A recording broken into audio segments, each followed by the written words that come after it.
Quem cresceu nos anos 90 provavelmente lembra de um tubo de papelão, um palito plástico e o Fred Flintstone desenhado na lateral.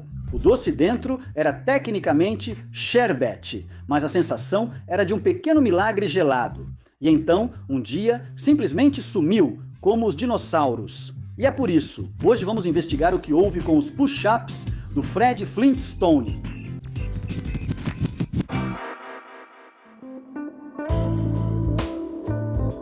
Vamos começar explicando o que é um push-up, já que provavelmente você passou a infância comendo um sem pensar nisso. Push-ups são um tipo de sherbet congelado com sabor de fruta, vendidos em tubos de papelão com um palito de plástico preso a uma base circular na parte de baixo. Você empurra o palito para cima, o sherbet sobe, você come. Depois, repete até seus dedos ficarem laranja e não sobrar nada além de um tubo vazio e uma vaga sensação de tristeza. O design tinha uma certa elegância. Diferente do picolé, que pinga ao sair do congelador, ou do sorvete no palito, que derrete rápido, o push-up mantinha o sherbet contido até o consumo, sendo teoricamente mais limpo. Você tinha 10 anos e estava coberto pelo corante número 40, mas o argumento permanece válido. Agora, sobre esse sherbet, ele não é sorvete e também não é sorbet, embora as pessoas confundam os três o tempo todo. A diferença está nos laticínios. O sherbet tem um pouco, cerca de 1 a 2% de gordura do leite, comparado ao conteúdo muito maior de laticínios do sorvete de creme. O sorvete, por outro lado, não tem nada disso. Comercialmente, o sherbet nos Estados Unidos é definido no Código de Regulamentos Federais como produto congelado com laticínios opcionais, uma descrição burocrática para algo que crianças consomem em tubos no verão. A palavra em si tem uma origem interessante. Sherbet vem do turco sherbet e do persa sharbat, que ambos remontam ao árabe sharba.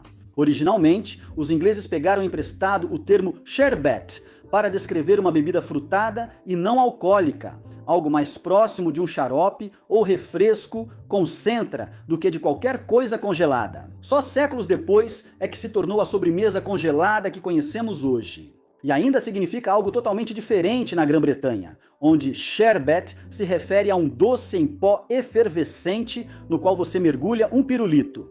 Isso não é qualquer doce, é? Esse é o lemon sherbet, esse aí. Uma palavra, 3 coisas diferentes. Mais um caso do inglês causando confusão. Nem estamos falando dos 40% dos americanos que pronunciam sherbet diferente.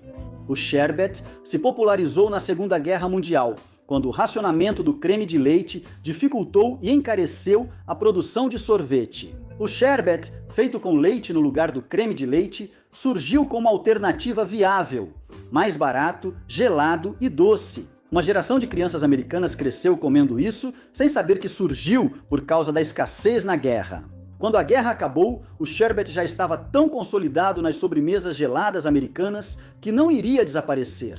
Push-ups existem bem antes da marca dos Flintstones. A Nestlé já fazia uma versão genérica antes de incluir personagens de desenho animado na embalagem. A data de lançamento não é clara, mas o produto, tubo de papelão, sherbet e bastão já existia quando a marca Bad Rock surgiu. Para entender por que os Flintstones apareceram em um tubo de sherbet, é preciso saber quem eram eles, e principalmente no que se tornaram em 1990. O próprio desenho estreou na ABC em 30 de setembro de 1960, criado por William Hanna e Joseph Barbera, da Hanna-Barbera Productions. A série teve 6 temporadas e 166 episódios, terminando em abril de 1966. O que a tornou realmente histórica foi o seu horário de exibição. Os Flintstones foi a primeira série animada a ser exibida no horário nobre, voltada especificamente para adultos, mas ainda assim adequada para toda a família. Isso está registrado no livro dos recordes do Guinness. A maioria dos críticos não gostou. O The New York Times chamou o desenho de um desastre animado no lançamento, mas o público adorou e o programa virou uma instituição cultural. O que muitos esquecem é como a trajetória comercial dos Flintstones foi estranha desde o começo. Os patrocinadores originais do programa em 1960 e 1961 eram os cigarros Winston, não uma marca de doces, não uma empresa de cereais, uma marca de cigarros. Fred e Barney apareciam em comerciais fugindo de suas esposas para fumar o Winston atrás de casa, dizendo: Winston tem um gosto bom, como um cigarro deve ter. Winston é o único cigarro com filtro que entrega sabor 20 vezes por maço. Winston tem aquela mistura especial de filtro para você, Fred. Nas 2 primeiras temporadas, Fred sempre acendia um cigarro para Wilma, no final. A Winston saiu quando Wilma engravidou e o programa passou a focar no público familiar. Agora, os anúncios de cigarro deram lugar ao suco de uva Welch's, uma mudança de tom tão grande quanto a televisão americana já fez. Desde então, os Flintstones viraram uma das propriedades mais agressivamente comercializadas da história da animação. A Miles Laboratories, fabricante das vitaminas One a Day e Alka-Seltzer, fechou um acordo de licenciamento com a Hanna-Barbera em 1968 para produzir multivitamínicos mastigáveis em forma de personagens que fizeram sucesso imediato. Mãe, se seus filhos nem sempre comem bem, um Flintstone por dia garante as vitaminas que precisam. Os cereais Yabba Dabba Do, Fruity Pebbles e Cocoa Pebbles foram lançados em 1971 e 1972, respectivamente, apresentando Barney tentando roubar o cereal do Fred em uma piada contínua que durou décadas de comerciais. Que bom que o Pebbles me dá Yabba Dabba Do. Os personagens apareceram nas embalagens do suco de uva Welch's e promoveram a cerveja Anheuser-Busch em um filme industrial, que não era para o público, mas acabou circulando. Busch servida para você. Próximo, senhor. Continue servindo, Barney. Fizeram propaganda de tudo, de manteiga de amendoim, Skip, a xarope de chocolate Bosco. O programa terminou em 1966. Em 1990, esses personagens já vendiam produtos há quase 30 anos para um público que, em geral, nunca viu o desenho original. É nesse contexto que os Flintstones Push-Ups faziam total sentido como produto. Fred e Barney já não eram mais personagens de TV. Eles eram embaixadores de marca na Idade da Pedra. Os Push-Ups surgiram em 1990 com 6 sabores, cada um para um personagem do desenho. Fred tinha o Yabba Do Orange. Wilma ficou com o Lime Rock Lime, tão bom que repetiram o nome. Dino ficou com o Granite Grape. Barney Pedregulho pegou o Raspberry Rubble. Pedrita e Bambam dividiram o Cave Kid Cereja. Baby Puss, o gato da família que aparecia na abertura, ficou com o Bedrock Berry. Betty Pedregulho não ganhou sabor. Betty já havia sido deixada de lado antes. As vitaminas mastigáveis dos Flintstones foram lançadas em 1968 com formatos representando Fred, Wilma, Barney, Pedrita, Bambam, Dino e até o Flint Móvel, o carro da família. Betty não estava entre eles. As explicações oficiais mudaram com o tempo. Uma delas dizia que a cintura de Betty era tão fina que a vitamina quebrava na produção. Outra explicação era que ela quase não se diferenciava da Wilma pelo tamanho do comprimido. Ambas as explicações são um pouco difíceis de levar a sério quando você considera que o Grande Gazoo, um pequeno alienígena verde que apareceu na última temporada e é geralmente considerado uma das decisões criativas mais lamentáveis da história do desenho, acabou ganhando seu próprio formato de vitamina. O Gazoo entrou, a Betty não.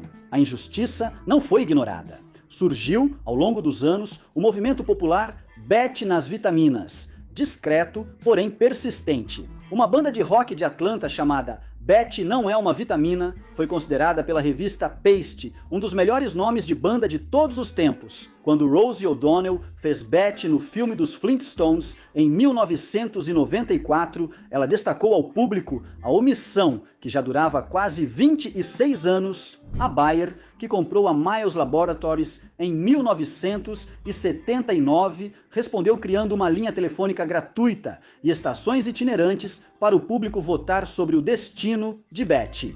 Foram registrados impressionantes 13 votos. 91% eram a favor de Betty. Ela foi adicionada à linha de vitaminas em janeiro de 1996, substituindo o Flint Móvel. O carro foi sacrificado. Betty finalmente recebeu o reconhecimento que merecia. Tudo isso torna a situação dos push-ups ainda mais evidente. As vitaminas já tinham a Betty em 1996.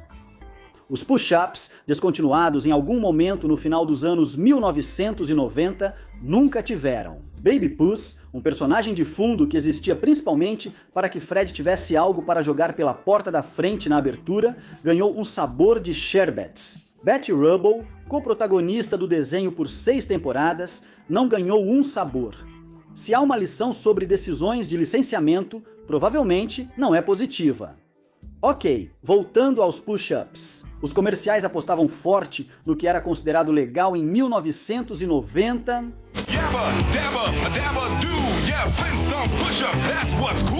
Fred faz rap sobre sorvete de frutas, Dino anda de skate. Isso é puro anos 90. Com o tempo, a linha cresceu. Os Flintstones Cool Cream Push-Ups misturavam sorvete de baunilha light ao de frutas, nos sabores Stone Age Strawberry e Yabba Dabba Do Laranja. Mas ainda nada da Betty. Depois vieram os push-ups da Pedrita, recheados com pedaços de bala nerds e embalados em pares. Stone Age Strawberry, junto com algo chamado Vanilla Saurus. O formato original eram embalagens de 6 unidades, depois surgiram as de 9. A caixa anunciava com orgulho que eles eram fortificados com vitamina C, o que ajudava bastante no valor nutricional, mas, provavelmente, não era o principal atrativo.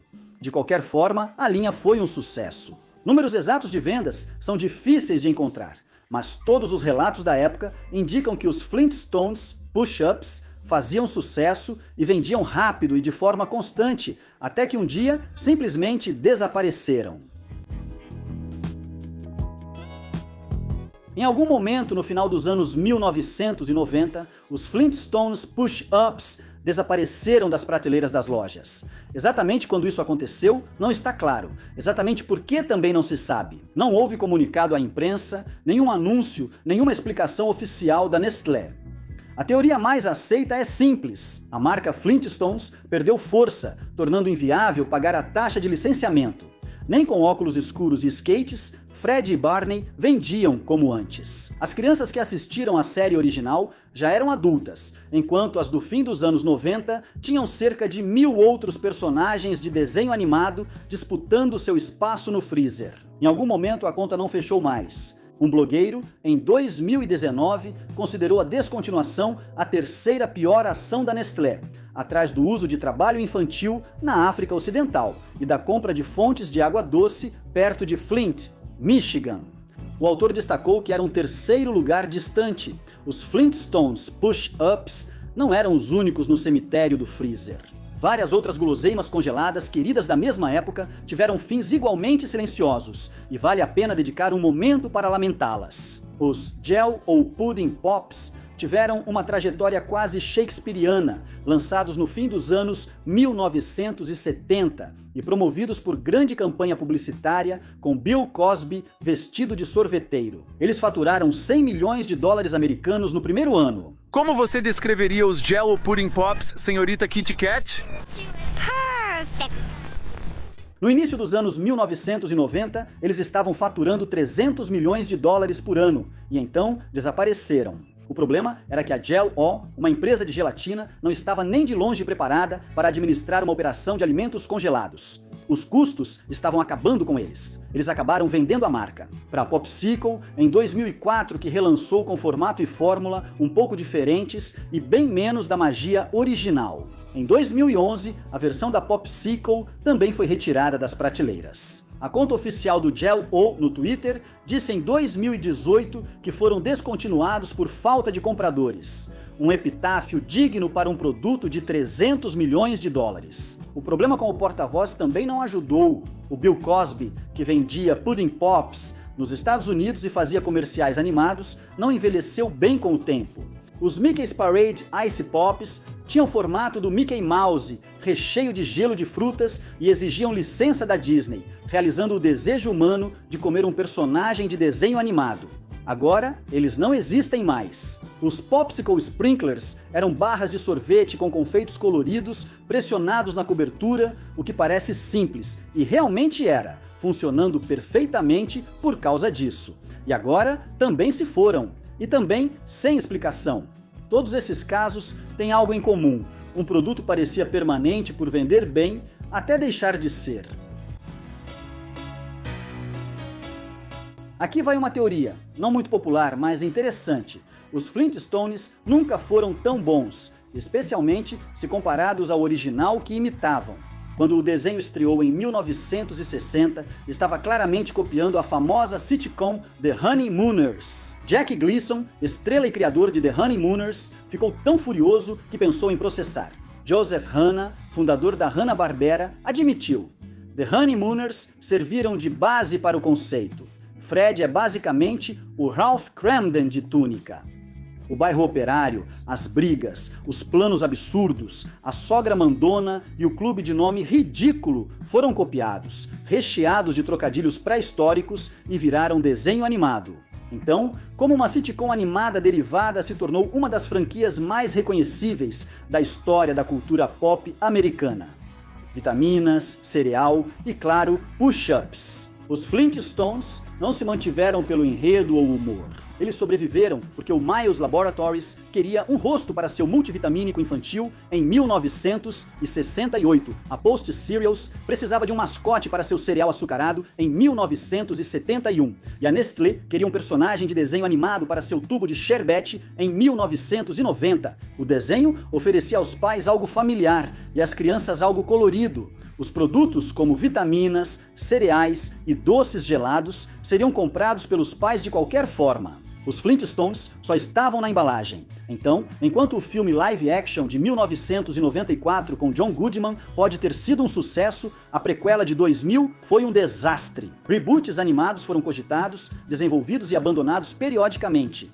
Seth MacFarlane participou de um revival para o horário nobre da Fox, mas o projeto foi cancelado durante o desenvolvimento. Os personagens quase sempre voltam, mas nunca conseguem de fato, porque o que nunca esteve realmente presente era o próprio desenho. Sempre foi sobre o entorno do desenho. Marca, licenciamento, jingle das vitaminas. Sem os produtos, pouco resta para revisitar. E os push-ups? Vão bem. Ainda estão por aí, no mesmo tubo de papelão com o mesmo sherbet. 3 sabores: Cherry Blast, Turbo Grape e Outrageous Orange. Você pode até fazer em casa com a ajuda de receitas simples e moldes baratos que você encontra na maioria das lojas de utensílios de cozinha. Sem Fred, sem Barney, sem Dino em um skate. Acontece que o tubo era o segredo o tempo todo. A era de Bad Rock está extinta. O push-up continua. Yabadabadu mesmo, quer dizer, dá certo. Então, no que você acha? E qual é a sua lembrança mais marcante de sobremesa gelada da infância? Conta pra gente nos comentários aqui embaixo. E aproveita para curtir e se inscrever no canal. Depois, dá uma olhada nesses outros vídeos do Weird History Food.